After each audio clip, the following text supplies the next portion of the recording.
Forest martyrs day कब मनाया जाता है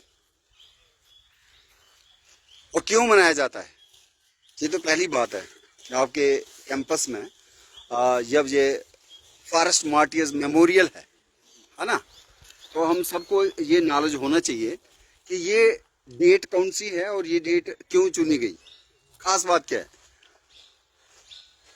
कोई करेगा अटेम्प्ट? बड़ा सिंपल है, और आजकल गूगल का ज़माना है। अब थोड़ा सा भी उधर उसमें भी डाला होता फॉरेस्ट मार्टियर्स डे हिस्ट्री तो आपको आ जाता, लेकिन आपने गौर नहीं किया। तो मेरा जो मानना है कि हम हर दिन कहीं जाते हैं जब, और थोड़ा सा भी फोकस को बदलते हैं तो कुछ ना कुछ नया हम सीखते हैं।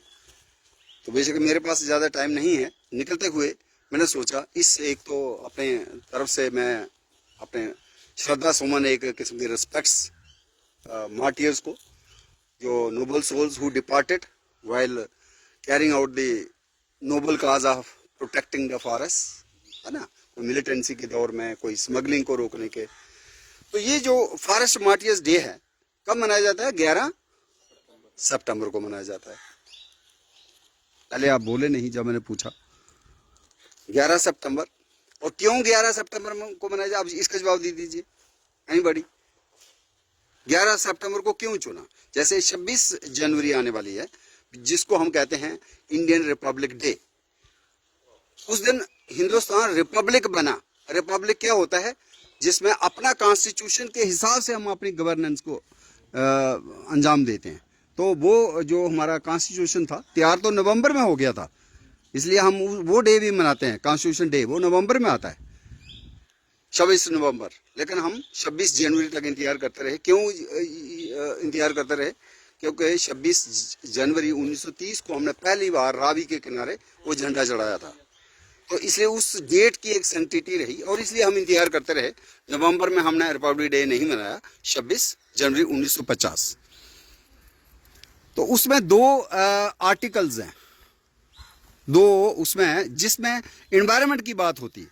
एक तो है गवर्नमेंट का फर्ज है, गवर्नमेंट की रिस्पॉन्सिबिलिटी है, और दूसरा है each and every citizen also has the responsibility to protect the environment, wetlands, forests। तो इन दो आर्टिकल्स का नाम बताएंगे, कौन कौन से आर्टिकल्स हैं? Very good. 40 डायरेक्टिव नहीं है वो, 51 ए वाला है डायरेक्टिव, है? यस। 48 ए में किसके ऊपर है रिस्पॉन्सिबिलिटी?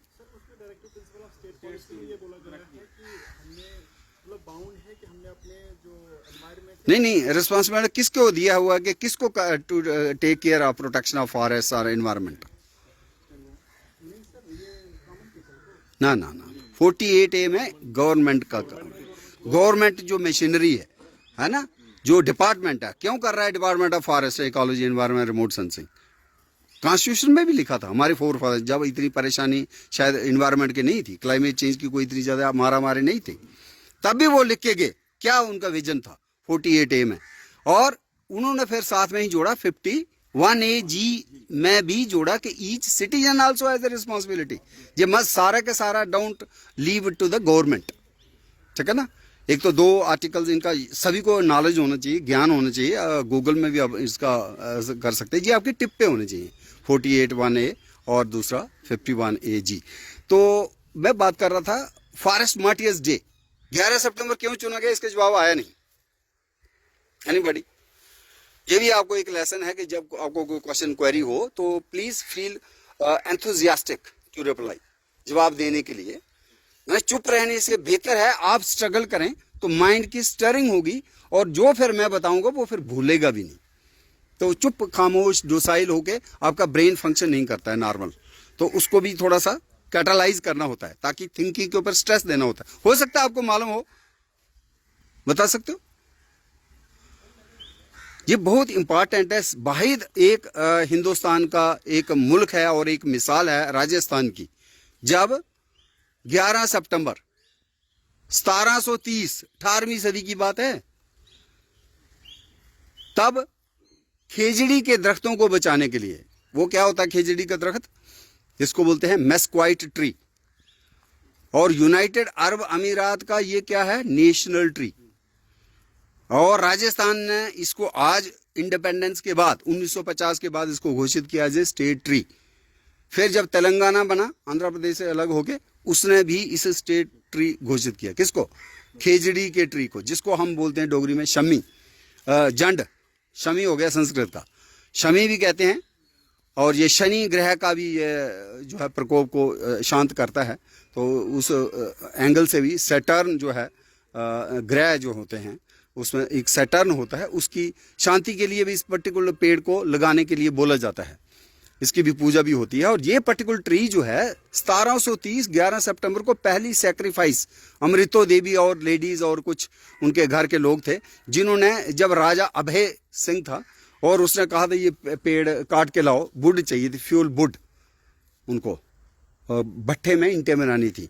तो रेगिस्तान है राजस्थान का इलाका, तो इतनी ज़्यादा दरख्त जंगल तो है नहीं, तो जो उनको दिखे पास में उसको वो कुल्हाड़ा लेके चल पड़े। और वहाँ पे रेजिस्टेंस हो गई। Amrita Devi was the volunteer who protested कि मत काटो ये पेड़, इनसे हमें खाने के लिए, सब्जी के लिए फलियाँ मिलती हैं, माल मवेशी इसी का चारा खाता है, मेरे पानी का स्रोत भी इसके पास ही मिलता है हमें, और ये ठंडक भी देता है गर्मियों में, 10 किस्म के फ़ायदे हैं, और इनको क्यों काट के ले जा रहे हो? तो उस रेजिस्टेंस में उनको जो है सेक्रीफाइस, अपनी जो अपने आप को बलिदान किया। तो वो एक डेट है इंडियन हिस्टोरिकल कॉन्टेक्स्ट में, उस डेट को ही चुना गया इस पर्टिकुलर मार्टियर्स डे के लिए। तो ये हमें एक गौरव की बात भी होनी चाहिए, and we must reflect and see. आज तो आप, यू आर ऑल वर्दीधारी and you are getting some salary, even when I was in service I was also getting salary. गाड़ी वाड़ी ये वो कितना पालती है सरकार, और उसके बाद भी हम दरख्त को, जंगल को उस नज़रिए से नहीं देखते हैं जिस नज़रिए से 1730 में 11 सितंबर में एक नहीं, वो कई दिन चलता रहा तशद्दुद, और उसमें माना था कि 270 के करीब लोगों ने जाने दे दी, पूरे का पूरा गांव ही उन्होंने उस पेड़ों को बचाने के चक्कर में। और वो डेट, ऐसी कोई दूसरी मिसाल दुनिया के किसी कोने में, देश में, मुल्क में नहीं है। तो 11 सितंबर का डेट इसलिए भी जरूरी है। तो इस मिलिटेंसी के दौरान जब आप देखिए, परवेज कादरी साहब सीनियर मोस्ट थे, और लास्ट जो है बशीर अहमद डार जी हैं डेली वेजर तक। तो हर एक इंसान ने अपना खून जो है इस तरह से बहाया है देश के लिए, देश की तरक्की के लिए, और ख़ासकर इन्वायरमेंट को बचाने के लिए। तो आपको एक पायस ड्यूटी मिली है। तो मेरा मतलब ये था कि जब भी हम जहाँ रहते हैं उसमें थोड़ा सा ही जो हम ध्यान रखें, तो वी कैन अंडरस्टैंड ये कौन से पेड़ हैं, ये कौन से पेड़ हैं जिनके पत्ते सूख रहे हैं भाई, है? कौन सा तरु? Very good. देखो यहाँ पे करेक्शन हो गई, आप ही लोग हैं, मैं तो कुछ नहीं हूं। एक ने कहा सीता तरु, तो मेरे कान खड़े हो गए। सीता भी एक करेक्टर रहा है रामायणा में, और दूसरा है लक्ष्मी जो गॉडेस ऑफ देवी है। तो कई लोग जो हैं इंटरप्रेट करते हैं करप्शन को भी, करप्शन को कहते हैं पैसे को पूजा जाना, और पैसे के लिए जो है हाथ बढ़ाना बुरी बात नहीं है। तो गॉडेस ऑफ लक्ष्मी, चलो एक सिंबॉलिक है, सिंबॉलिज्म है। जब नेचर वेल प्रोटेक्टेड है, ट्रीज आर वेल प्रोटेक्टेड, तो इकोलॉजी, इन्वायरमेंट के साथ साथ आपकी भी जो इकोनॉमिक कंडीशन है बेटर ही होती है। और जहाँ पेड़ पौधे कम हो जाते हैं, जंगल काट दिए जाते हैं, पीने के पानी का स्रोत खत्म हो जाता है, तो डेफिनेटली वहाँ पे आपको एक किस्म से कह सकते हैं कि लक्ष्मी की कृपा नहीं रही, मेहरबानी नहीं रही। तो लक्ष्मी तरु इसको नाम क्यों दिया? तरु होता पेड़, हिंदी का नाम है तरु। तरु को पेड़ भी कहते हैं, दरख्त भी कहते हैं। तो जब इसको कहा गया लक्ष्मी तरु, तो क्यों कहा? करेंगे मैडम, आप करोगे अटेम्प्ट? लक्ष्मी तरु नाम क्यों दिया होगा? क्या आपका जनरल नॉलेज, कॉमन नॉलेज कहता है? जल्दी से। लेकिन इतने बड़े पेड़ हैं, सिर्फ इसको क्यों कहा गया लक्ष्मी तरु? ना, हमें स्पेसिफिक होना है, साइंटिफिक तरीके से भी सोचना है। क्वेश्चन ये है कि बहुत से पेड़ तो हिंदुस्तान के हैं, तो वो तो हम उगाते ही हैं, वो अवेलेबल ही हैं, जैसे शीशम है, खैर है, चीड़ है, कश्मीर में देवदार वगैरह है, ये पेड़ तो हमारे अपने ही हैं, ठीक है। अब ये पेड़ हमारा अपना नहीं है, तो ये पेड़ जो है अमेरिका का पेड़ है, लेकिन ये इंट्रोड्यूस किया गया इंडिया में with some kind of purpose. वो क्या था पर्पस, मकसद क्या था? नफा बढ़ाना, अपनी इकोनॉमी को ज़्यादा आगे ले जाने के लिए इस पेड़ की प्लांटेशन इंडिया में की गई। खासकर सेंट्रल इंडिया में, छत्तीसगढ़ में। इसका माना गया एक तो बायोडीजल प्रॉपर्टी भी मानी गई, और इसका जो सीड ऑयल है ना, that finds multiple uses in the industrial applications. और इसका ऑयल निकालते हैं, बीजों का तेल जो है उसकी मार्केट वैल्यू है, और उससे लक्ष्मी घर आती है। इस पेड़ को लगाने का मकसद सिर्फ कल्टीवेशन में डाला गया, क्योंकि नेचुरल फॉरेस्ट में तो ये होगा नहीं पेड़, तो ये इंट्रोड्यूस्ड पेड़ है अंडर कल्टीवेशन, प्लांटेशन। तो इसलिए इस पर्टिकुलर पेड़ को नाम दे दिया गया, जिसने भी वो फार्मर्स थे, प्रोग्रेसिव फार्मर्स छत्तीसगढ़ में मध्य प्रदेश, लक्ष्मी तरु, ऐसा पेड़ जिसको लगाने से 7-8 साल में आप इसकी हार्वेस्ट कर सकते हो, उसके फ्रूट और उसके सीड, और सीड को बेच करके आप इकोनॉमिक कंडीशन। ये एक इस पर्टिकुलर पेड़ के साथ एक कहानी जुड़ गई, इसलिए इसको नाम जो दे दिया गया, हिंदुस्तानियों ने दिया नाम, तो अब वो नाम चलता है। साइंटिफिक श्री रविशंकर जी है ना, जो उन्होंने नाम दिया ये लक्ष्मी को। 1960 में ये पहली बार इंट्रोड्यूस किया, अमरावती है ना जगह, महाराष्ट्र में, वहाँ। तो फिर अब है तो ये, जैसे सर ने बताया कि अमेरिकन पेड़ है, तो फिर अभी यहाँ क्या कॉमन लोगों को बताएंगे, तो लक्ष्मी अब नाम रखना है, तो उन्होंने कहा जी आप रखिए नाम, तो श्री श्री रविशंकर जी जो है। बहुत बढ़िया। देखिए हमें आप लिविंग चलाते हैं, जो आपको पता ही होगा। एक नई इनपुट मिल गई, इन्होंने स्पेसिफाई कर दिया, किसने वो नाम दिया कि श्री श्री रविशंकर, जो आर्ट ऑफ लिविंग में भी उनका एक मुकाम हासिल है। तो इसको साइंटिफिकली क्या कहेंगे? Very good, सीमारोबा ग्लाका। ग्लाका शब्द क्यों डाला होता है स्पीशीज में? बड़ी स्पीशीज होती हैं, जैसे केशिया ग्लाका भी होता है, तो ग्लाका शब्द क्यों जो वर्ड है, इसका मतलब क्या होता है? ग्लाका का मतलब होता है विदाउट हेयर्स, मुलायम हो जो, और खासकर कलर में भी फर्क होता है। उसको कलर को हम कहेंगे डार्क ग्रीन कलर नहीं होता, वो लाइट ग्रीन होता है, उसको बोलते हैं स्मूथ लाइट ग्रीन कलर को क्या बोलते हैं? ऐसी सरफेस को पत्ते की, खासकर ग्लाकस। तो ये ग्लाका इसलिए हो गया, इसका पत्ता जब भी आप देखेंगे, अब चूंकि ये शायद मुझे लगता है शायद ये गिरने के चक्कर है, दे आर नॉट ड्राइंग, पतझड़ का हो सकता है, फ्रॉस्ट से हो गया, लेकिन अल्टीमेटली इसमें रिप्लेसमेंट तो होगी मेरे ख्याल में, डाइंग तो नहीं है ना। तो ये पार्शली डेसिडोस होता है, ताकि तभी आपको दिख रहा है, तो ultimately it will have a new set of leaves. तो ये एक्सोटिक ट्री है, but it stands introduced for the seed tree oil, है ना, ट्री सीड ऑयल। एक और पेड़ है पीछे आप देख रहे हैं, वो भी आपका जो है एक्सोटिक है। कहाँ का पेड़ है ये? Silver oak. कहाँ का है ये? नेटिव टू अफ्रीका है, अफ्रीकन कॉन्टिनेंट है, मेडागास्कर और साउथ अमेरिका, उस इलाके। इसमें इसको क्यों इंट्रोड्यूस किया गया? इसको तो किया सीड ऑयल के लिए, इसे नाम हो गया लक्ष्मी तरु। और इसको क्यों किया गया? पॉल्यूशन वाला कारण। अब वो नहीं, लोग हमारे इंडिया में सबसे पहले किसी चीज को अगर अपनाते हैं तो प्रॉफिट आता है नंबर 1, पहले आता है किस तरह से ये हमारी इंडस्ट्री में हमारी रोजी रोटी और नफे में फायदा देता है, वो ठीक है। उसके बाद पॉल्यूशन तो ये बेचारा ये भी लक्ष्मी तरु भी करता है, लेकिन वो नहीं। बेसिकली ये आया था जो plywood industry, fast growing species है, और प्लाईवुड वेनियर मेकिंग में काफ़ी ज़्यादा इसकी वुड का इस्तेमाल हुआ, और इसलिए खासकर फ्रूट बॉक्सेस के लिए, चाय बागानों में भी इसको लगाया गया। और एक तो शेड भी देता है थोड़ी बहुत अर्ली स्टेजेस में, और प्लाईवुड मेकिंग के लिए भी इसको, इसकी वुड को, और ऐसे भी ग्रेसफुल लगता है, फिर तो ऑर्नामेंटल भी हो गया। और पॉल्यूशन तो कोई भी पेड़ करेगा, नॉट ओनली कोई इसमें खास नहीं है। तो एक और पेड़ जो हम देख रहे हैं पीछे है, देखिए जो लंबे लंबे पेड़ हैं, ये क्या कहते हैं इसको? अशोका ट्री, है ना, ये सही है। लेकिन ये इंडिया का है या अमेरिका का है, अफ्रीका का है, यूरोप का, ऑस्ट्रेलिया कहाँ का है? ये अपना एशियन ट्री है, ठीक है। साउथ इंडिया का है, including Lanka also, Indonesia, Thailand also, Asian tree माना जाता है इसको। और इसको जिस तरह से हमारे नॉर्थ इंडिया में पहाड़ों में हम सिड्रस देवदार को क्या बोलते हैं? देवदार। देवदार से दियार बना, देव माना गॉड, दारू दो होते हैं, छोटी ऊ की मात्रा, बड़ी ऊ की मात्रा। तो बड़ी ऊ की मात्रा तो शराब चला जाता है, छोटी ऊ की मात्रा लिखें तो उसका मतलब होता है वुड। तो ट्री ऑफ गॉड इसको कहा गया, किसको? नॉर्थ इंडिया में हमने कहा सिड्रस देवदार को, देवदार को, लेकिन साउथ इंडिया में इसको कहते हैं देवदारू, ये वाला, इसको देवदारू नाम भी मिला हुआ है। और दूसरा नाम जो इन्होंने बोला अशोक, राम अशोक अलग करने के लिए। सीता अशोक भी शायद लगा है आपके कैंपस में, सीता अशोक भी है, हाँ वो सारा का है, तो वो भी इंडियन पेड़ है।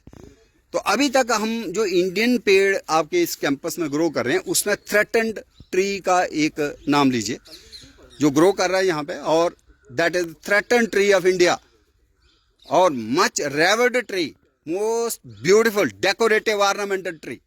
और आपने बोला कि ये यहाँ ग्रो भी करता है, कौन सा पेड़ है वो, which is designated as the threatened tree of India. तो आपने चारों तरफ अपना ध्यान रखना। अभी किसकी बात हो रही थी, उसी की बात कह रहा हूँ, सीता अशोक, सीता अशोक। जब आपने बोला कि इधर है, मेरी नजर तो पड़ी नहीं, जो होगा इधर कहीं।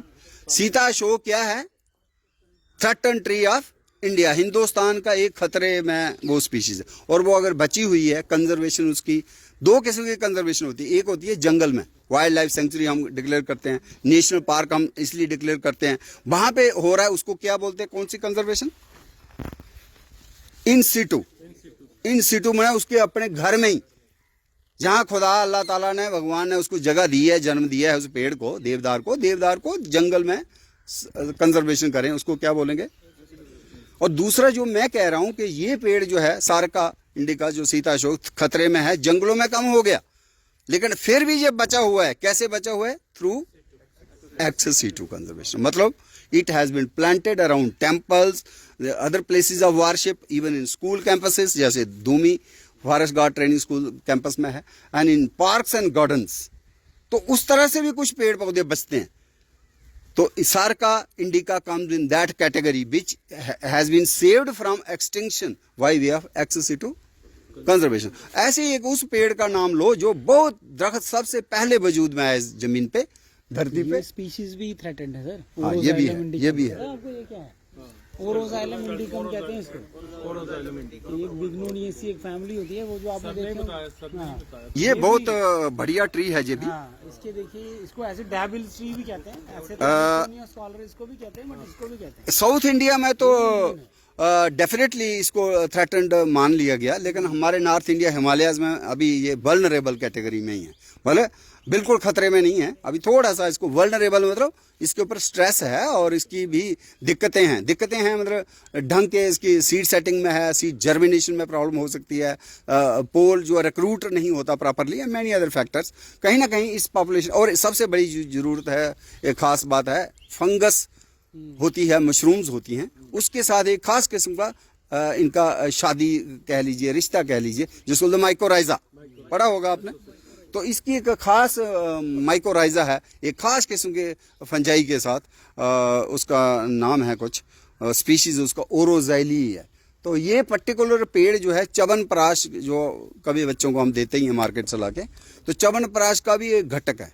और इसको कैसे शामिल किया था हमारे बुजुर्गों ने, बहुत से पेड़ों को, च्यवनप्राश हो या दशमूल अरिष्ट हो या त्रिफला वगैरह हो, इनकी आकृति को देखे, इनकी स्ट्रक्चर को देखे, शेप देख के, कि किसी बॉडी पार्ट के साथ जो मिलती है, तो इसका मतलब उस बॉडी पार्ट के लिए मुफीद माना जाएगा। जैसे वालनट को देखा गया थोड़ा थोड़ा ब्रेन की तरह होता है, तो ब्रेन के लिए माना गया। बादाम आंखों की तरह मिलता है, तो आंखों के लिए माना गया, उसका तेल शेल लगाने से। और इसी तरह से इसका क्या देखा गया, अब पता नहीं, इधर तो इसकी टूटी हुई शाख है नहीं, हाँ नहीं, मतलब वो हमारी बॉडी पार्ट के किस पार्ट से मिलता है, हाँ बोन, सो सिंपल। अब एल्बो कहो, फीमर कहो, टिबिया कहो, उससे क्या फर्क पड़ता है। क्वेश्चन ये है, it has the human bone like structure of the leaf stocks, अगर टूटी हुई हो तो इसीलिए इसको माना गया, it should be useful for bones. और अल्टीमेटली आज साइंटिस्टों ने भी देखा, it is rich in calcium, लेकिन कैल्शियम में जरूरी नहीं है सिर्फ यही रिच है, कैल्शियम में तो आंवला भी है, बहुत सी चीज़ें और भी हैं जिसमें कैल्शियम होता है, लेकिन इसको उन्होंने इसलिए शामिल कर लिया कि हड्डियों को मजबूत करेगा। लेकिन आज एंटी कैंसरस भी माना जाता है, इसको खाया भी जाता है, खासकर असम में, त्रिपुरा, बंगाल में इसकी सब्जी भी खाई जाती है। और this is the tree which has also been revered by Buddhist, जो तिब्बत में रहते हैं वो घरों में झूमर लगाते हैं। हम झूमर तो मार्केट से ले आते हैं, लेकिन वो इसी के जो सीड हैं उसको एक गार्लैंड्स बनाते हैं उसको धागे से, और उसको शेप दे के लटका के घरों में सजावट के लिए, और खासकर शादी विवाह में बहुत पहले इवन सेरा जो दूल्हा पहनता था, तो वहाँ तिब्बत में अभी भी करते हैं, दूध राज के इलाके में। सीड भी आपने देखे होंगे, इसके सीड्स को पैसा रुपया जैसा है ना, वाइट सा, जैसे लगे होते हैं। तो वो बेसिकली वो जो इस तरह के भी सीड्स होते हैं वो प्लांट को प्रोपोगेशन में हेल्प करते हैं, क्योंकि वो डिस्पर्स होते हैं ना एयर के साथ। जब ये डिहाइज करेगा तो हवा चलेगी तो वो दूर दूर ले जाएगी। मतलब आपने देखे होंगे प्लांट्स में डिस्पर्सल मैकेनिज्म अलग अलग होते हैं। वो जो जोड़े हमारे यहाँ लगते हुए तो वो चिपक जाते हैं, है ना। इतने सारे प्लांट्स ऐसे। अब इन्होंने देखो जोजड़े की बात की, ये प्रोफेसर सुशील क्या कहते हैं, सुशील वर्मा जी हैं। पहले तो बाबा गुलाम बादशाह यूनिवर्सिटी में हेड ऑफ द, हाँ हाँ, ये मेंबर भी हैं, ये जो स्टेट बायोडाइवर्सिटी काउंसिल है, तो मैं भी उसमें मेंबर हूँ। आज हम उसी चक्कर में मिलने जा रहे हैं जहाँ पे अम्बारा में पंचायत के जो बीएमसी लोग हैं और वहाँ के लोग, उन्होंने क्या पीपल्स बायोडाइवर्सिटी रजिस्टर बनाया। तो मैं बात कर रहा था कि थ्रेटन ट्री सारका है, लेकिन अगर हम बोले कि ओल्डेस्ट ट्री, जब पहला ट्री जो आज भी मौजूद है इस जमीन पे, वो कौन सा ट्री है जिसको हम लिविंग फासिल का दर्जा भी देते हैं, वो क्या है? हाँ, वेरी गुड। लेकिन एक को क्यों आता है, मैं चाहता सभी को पता होना चाहिए। जिंको बायलो का ट्री, पता नहीं इधर है कि नहीं है, कश्मीर में लगा हुआ है, और सबसे पहला ट्री जो है उधर लाल बाग में, नहीं क्या था, लाल मंडी में लगा था, और वो ट्री है national tree of China, ginkgo biloba. तो उसको भी थ्रेटन ट्री माना जाता है, लेकिन वो भी इसीलिए बचा जिस तरह से हमारा सारका इंडिका बचा, थ्रू एक्सेस टू कंजर्वेशन, क्योंकि उसको भी बहुत लोगों ने, और आज भी हम एयरपोर्ट पे जब ड्रॉप करते हैं, बाय द वे आप जाओ देखने के लिए श्रीनगर के एयरपोर्ट, शेखुल आलम एयरपोर्ट, तो वहाँ पे आप इसके पेड़ जरूर देखोगे, एक मेल ट्री एक फीमेल ट्री वहाँ लगे हुए हैं। इट मीन्स जो भी प्लानर्स होते हैं कहीं ना कहीं उनको भी अंदाजा, ये हमारे हेरिटेज ट्रीज होते हैं कुछ, तो वो डायरेक्टली हमारा इंडियन ट्री नहीं है, चाइना का है वो, बेसिकली उसका नेटिव टू चाइना, पर चाइना भी हमारा एक हमसाया है, या कुछ हिस्से हमारे ऐसे हो सकते हैं ओवरलैपिंग बाउंड्री, तो उस सिग्निफिकेंस भी बिल्कुल ट्रीज का, प्लांट्स का एक हिस्टोरिक, सारे प्लांट्स हमारी थोड़े। अब राजमा जो हम खाते हैं वो भी हमारा नहीं है, आलू हमारा नहीं है, टमाटर हमारा नहीं है। मेज मैक्सिको से आई 10,000 साल पहले, राजमा भी साउथ अमेरिका से आया, एक इंडीज आपने सुना होगा, इंडियन माउंटेन रेंज है, पेरू एक कंट्री है, एक रेस लंबा वाला जो है पेरू से है, और छोटे दाने वाला इंडियन रेस है। तो ट्रैवलर्स ने लाया, वो हमारे यहाँ थोड़ा ओरिजिन हुआ उसका। हाँ, तो मतलब लेकिन ये होता है कि फिर वो एक्लेमेटाइज होते हैं, फिर वो डाइवर्सिफाई होते हैं। मतलब हिंदुस्तान को हम कहते हैं सेकेंडरी सेंटर ऑफ मेज का, इतनी मेज की हमारे पास जो है वो डाइवर्सिटी। अगर आप वहाँ जाएंगे नॉर्थ ईस्ट, आप देखना कितने तरह की मेज की वैरायटीज हैं, लेकिन मेज का जो प्राइमरी सेंटर ऑफ ओरिजिन है वो तो मैक्सिको है। इवन बादाम हमारा नहीं है, हालांकि अब कश्मीर में तो बादाम ऐसे माना जाता है, कश्मीरियों अपना बादाम है, तो मतलब अब चिनार इतना पॉपुलर है, वो भी अपना नहीं है, वो ईरान का है, ईरान से आया वो। या मतलब कल्चर ही आप देखिए, कारपेट इंडस्ट्री या बेकरी जो कश्मीर में है, तो वो सारा उसका अगर आप ट्रेस करेंगे तो ईरानियन रिलेशनशिप है पर्शिया से, है ना उसका।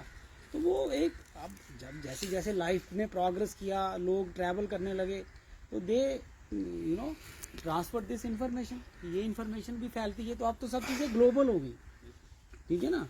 तो बहुत से पेड़ हैं पूरी दुनिया में, माने जाते हैं 60,000 के करीब। कुछ लोग कहते हैं बहुत से नामों के, दो नाम भी होते हैं एक दरख्त के, तो असल में 58,000 ही हैं। कुछ कहते हैं नहीं 60,000 है, और 58,000 से लेके 60,000 के बीच में species different type world over. लेकिन जब इंडिया की बात आती है तो इंडिया में कितने हैं, 3,000। लेकिन उसमें भी यही कंफ्यूजन रहता है कि बहुत से नाम दो कंफ्यूज्ड हैं, सिनोनिम्स हैं, वो एक ही दरख्त को हमने 4 नाम दे रखे हैं, इसलिए उसका भी रिड्यूस करते हैं। 2800 सही हैं, और उसमें से कितने हैं जो एंडेमिक है। एंडेमिक मतलब सिर्फ इंडिया में होते हैं और दूसरे अफ्रीका, यूरोप, अमेरिका में नहीं है, वो सिर्फ इंडिया के पेड़ हैं। वो कौन से कितने हैं, वो जो है 600 की कैटेगरी है। और आउट ऑफ 600 जो एंडेमिक्स हैं या बाकी दूसरे भी हैं, विच आर थ्रेटन्ड जो है रफली 300, तो 300 के करीब। और एक थ्रेटन जो हमने forest guard training school Dhumi campus में जिसको हमने आज जिसकी बात की, वो है सारका अशोका। Thank you.